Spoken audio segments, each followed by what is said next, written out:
Ayan, magandang umaga mga boss. Naglalakad kami mula Makati hanggang papuntang Caloocan para ilaban yung karapatan ng mga commuter. Lalong-lalo na ng mga manggagawa at ordinaryong Pilipino para dito sa EDSA. For context lang mga boss, para may idea kayo. Hindi lingid sa kaalaman ng marami sa atin na dadaan sa rehabilitation ang EDSA. At ang unang tatamaan nito ay yung EDSA bus lane, yung EDSA carousel na tinatawag. Kaya ayan yan yung EDSA carousel yan, dito banda. At kapag tinamaan yan, sino ang pinaka-apektado? Di siyempre, tayong mga manggagawa at mga commuter. So kaya kami naglalakad mula Makati papuntang Caloocan para naman ipaglaban yung karapatan natin ng mga commuter. So kasama natin dito yung mga fellow walkers natin, Yan. Dito na kami ngayon sa anong lugar na to banda? Andito na kami sa may Shaw Boulevard. Dito lang kami sa may Shaw Boulevard mga boss. Picture daw muna, yan. So dito na kami sa may Shaw Boulevard. Yan ang mga kasama natin, ang mga advocates. Pakita natin. Ganyan mo lang. Yan. Pag nagpa-picture ka doon. So, 19 kilometers na lakad to mga boss para ilaban, igit yung karapatan ng mga commuter So, alas 5. Mula alas 5 pa kami naglalakad mga boss. Kasama natin si DOTR Secretary Vince Dizon. Yan. Ito yung mga natin, yan, dami namin naglalakad dito mga boss.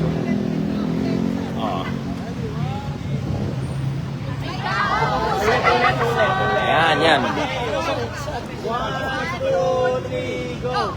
May tao po sa EDSA! Yan. So, ang tawag namin dito sa activity na to mga boss ay may tao po sa EDSA.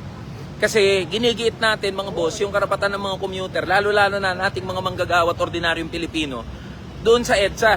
Pag tinamaan ang EDSA carousel, ang bus lane ng EDSA rehabilitation, tiyak na apektado tayong mga commuter, tiyak na apektado tayong mga manggagawa at ordinaryong Pilipino. Ang problema, hindi nakikinig ang DPWH. Hindi nakikinig yung mga ahensya ng gobyerno na isama doon sa diskusyon bago i-rehabilitate ang EDSA. Isama sa diskusyon yung mga manggagawa at ordinaryong Pilipino na pinakamarami na gumagamit dito sa EDSA. Ang problema, basta bahala na lang sila magre-rehabilitate. Basta bahala na lang nila nagagalawin tong EDSA na hindi man lang kinukonsulta yung pinakamarami na stakeholder. Sino ba yun? Di tayo, mga manggagawa at ordinaryong Pilipino. Kaya tayo naglalakad, kaya natin pinaglalaban yung karapatan natin dahil tayo mismo ang apektado ng EDSA rehabilitation na yan.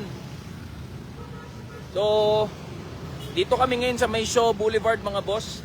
Didiretso pa kami hanggang doon sa may Caloocan, yun ang endpoint namin. Nag-umpisa kaming maglakad ng alas 5, alas 5:30. Dire-diretso kami maglalakad ngayon. So, medyo okay pa naman, hindi pa naman ganun kainit mga boss. So tuloy ang ating laban. Kaya hamon natin, itong hamon natin mga boss sa mga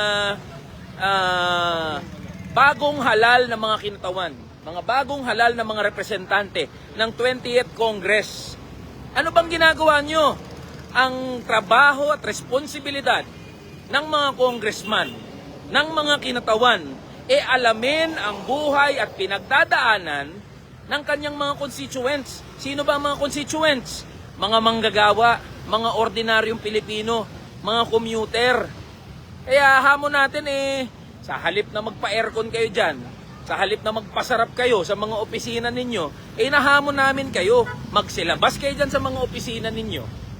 Alamin nyo yung kalagayan ng mga manggagawa, alamin nyo yung kalagayan ng mga commuter, para kapag gumawa ng mga polisiya, yung DOTR, yung DPWH, yung MMDA, paggagawa ng batas, yung mga congressman, yung mga senador, lapat doon sa realidad. Hindi yung basta na lang gagawa ng kung ano-ano ng mga batas na hindi naman akma doon sa pangangailangan at sa buhay ng mga ordinaryong Pilipino, ng mga manggagawa. So in a while, mag-uumpisa na uli kaming maglakad mga boss. Ayan no? Yan. So, yan mga boss, we are walking the talk.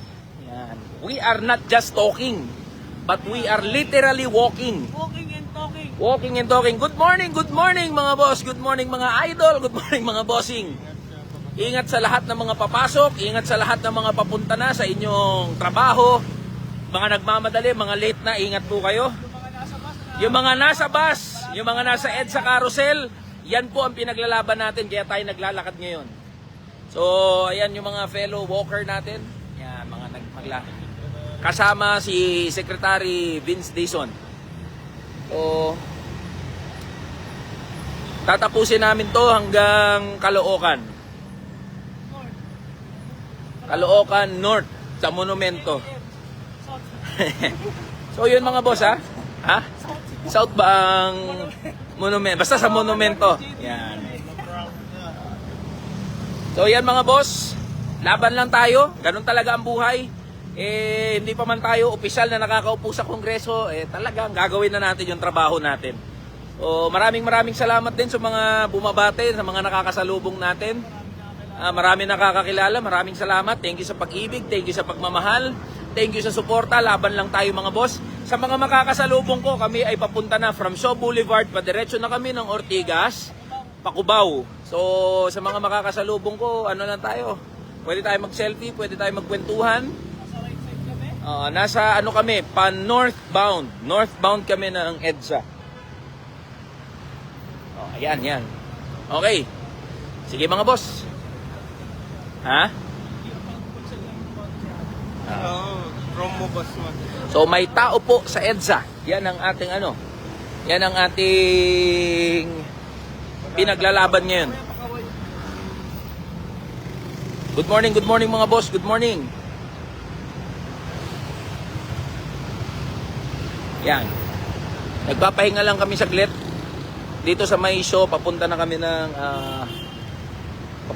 ng Cubao. So yan. Ang nilalaban natin dito, karapatan ng mga commuter, ng mga manggagawa, ordinaryong Pilipino para sa dito sa EDSA. Lalo na sa parating na rehabilitation. At ito mga boss, good morning, magandang umaga. Isa sa mga makakausap natin. Yan. Makakausap natin ang isa sa lead ng Move as One Coalition. Kaibigan ko to.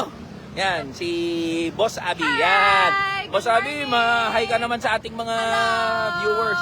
Kamusta kayo? Tungkol saan daw ba itong ginagawa natin? Ito ay hashtag may tao po sa EDSA. Sa darating na June, magkakaroon ng major rehabilitation dito sa buong EDSA. At so far, sa mga plano, parang ang mga nakikinabang lang sa rehabilitation na to ay yung mga nakasasakyan. Walang Tama, plano yan. masyado para sa mga pedestrians, commuters, sa mga bike commuters.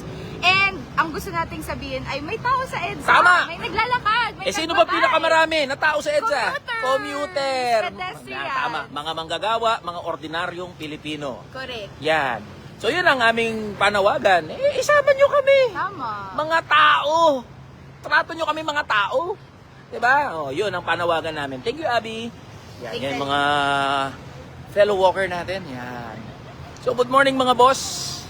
Wala pang pasok sa Kongreso, yung mga naniningil na dyan ha. Sa July pa. July 1. Okay? So yun mga boss, maraming salamat. Good morning and bye-bye.